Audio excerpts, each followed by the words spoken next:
क्षतिग्रस्त गियर्स की मरम्मत, माउंटिंग और कार्यशीलता की जांच विषय पर आज के सेशन में आपका स्वागत है। पिछले सेशन में हमने सीखा कि गियर्स को कैसे हटाया जाए। अब हम किसी भी क्षतिग्रस्त गियर की मरम्मत करने, उन्हें सही तरीके से लगाने और उनकी कार्यशीलता की जांच करने पर चर्चा करते हैं। क्षतिग्रस्त गियर की मरम्मत के लिए सावधानी की आवश्यकता होती है, क्योंकि मामूली विचलन भी उनके प्रदर्शन और दीर्घायु को प्रभावित कर सकता है। आइए गियर मरम्मत की कठिनाइयों के बारे में जानें, जो आपको गियर क्षति से प्रभावी ढंग से निपटने और आपके मैकेनिकल सिस्टम को उनकी इष्टतम कार्यशील स्थिति में बहाल करने के लिए सशक्त बनाता है।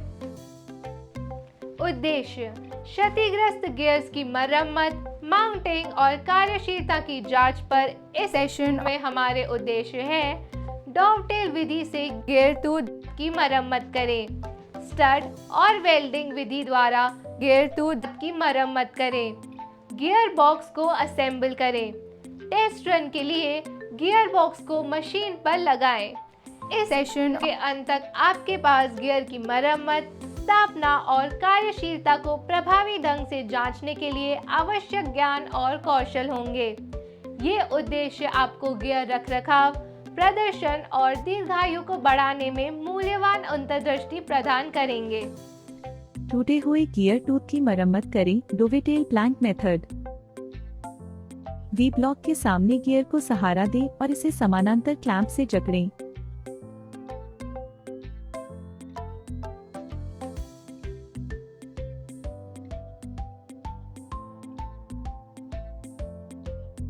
वर्नियर हाइट गेज और वर्नियर बेवेल प्रोट्रैक्टर का उपयोग करके गियर व्हील पर दोनों तरफ से डोवेटेल ग्रूव को चिन्हित करें।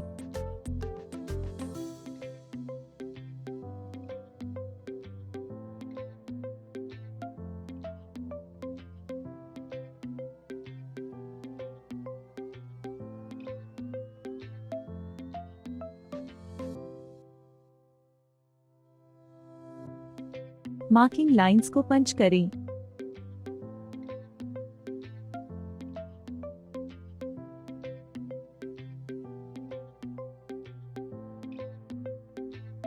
डोवेटेल के कोने पर एक 3 मिलीमीटर व्यास का रिलीफ होल्स ड्रिल करें।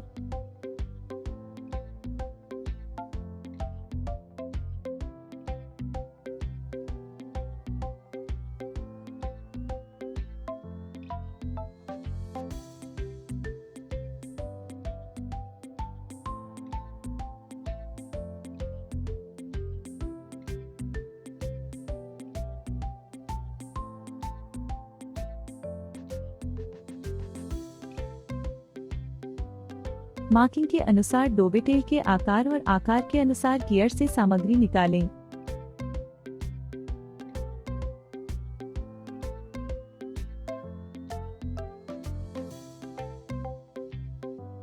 पंच मार्क के अनुसार रिक्त स्थान को गियर टूथ की प्रोफाइल में फाइल करें। रिक्त स्थान के डोवेटेल भाग को फाइल करें। रिक्त स्थान को गियर व्हील के डोवेटेल ग्रूव में फिट करें। यदि आवश्यक हो तो रिक्त स्थान को तब तक दाखिल करें जब तक वह फिट न हो जाए।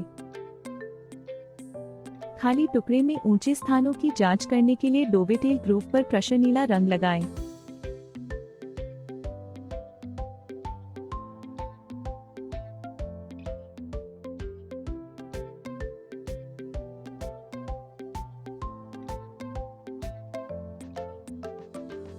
ऊंचे स्थानों को हटा दें और डोवेटेल खांचे में एक आरामदायक फिट बनाएं।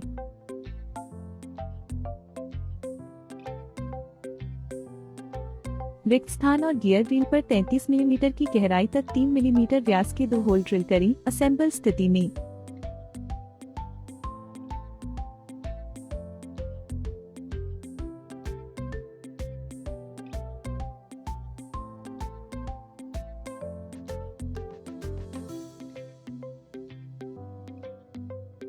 हैंड रीमर का उपयोग करके होल्स को रीम करना। असेंबली को डिसमेंटल करें और गियर और रिक्त स्थान के होल से चिप्स हटा दें। फिर से इकट्ठा करें और हल्के से थपथपाकर डावल पिन को छेदों में फिट करें।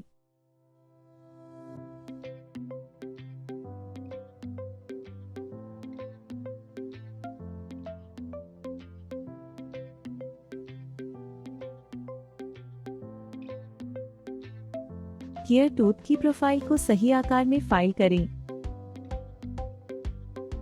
प्रोफाइल जांचने के लिए टेम्पलेट का उपयोग करें।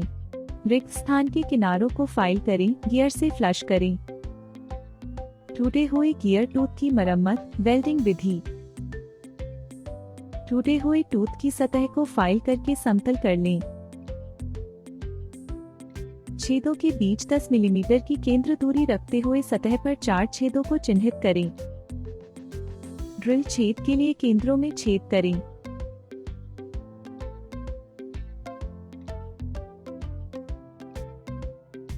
पाँच मिलीमीटर व्यास की ड्रिल करें।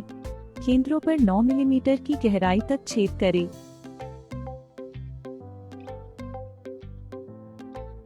M6 हैंड टैप का उपयोग करके छिद्रों को टैप करें। चिप्स निकालें और टैप किए गए छिद्रों को साफ करें। टैप किए गए छेदों में 4 हेक्सागोनल सिर वाले M6 बोल्ट लगाएं और उन्हें सुरक्षित रूप से कस लें।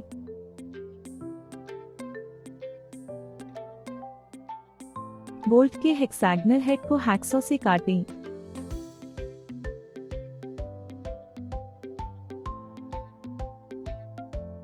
वेल्डिंग द्वारा इतनी सामग्री तैयार करें कि फाइलिंग द्वारा टूथ प्रोफाइल बनाई जा सके। निर्मित सामग्री को टूथ प्रोफाइल में फाइल करें। प्रोफाइल का सही आकार और पिच जांचने के लिए बार बार टेम्पलेट का उपयोग करें।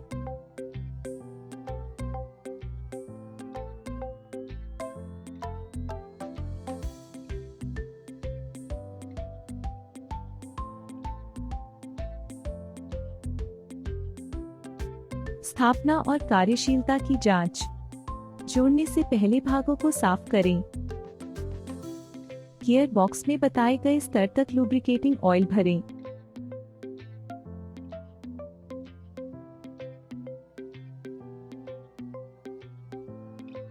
मशीन के साथ गियर बॉक्स को माउंट करें।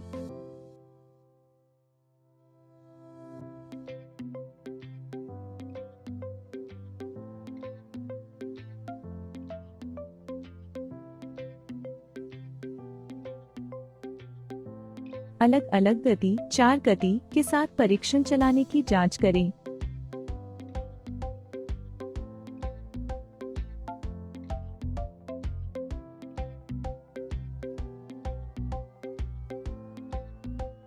इस सेशन में हमने उतारने, क्षतिग्रस्त गियर की मरम्मत करने, माउंट करने और कार्यशीलता की जांच करने की प्रक्रिया पर चर्चा की। यहाँ शामिल मुख्य बिंदुओं का संक्षिप्त विवरण दिया गया है। क्षतिग्रस्त गियर की मरम्मत।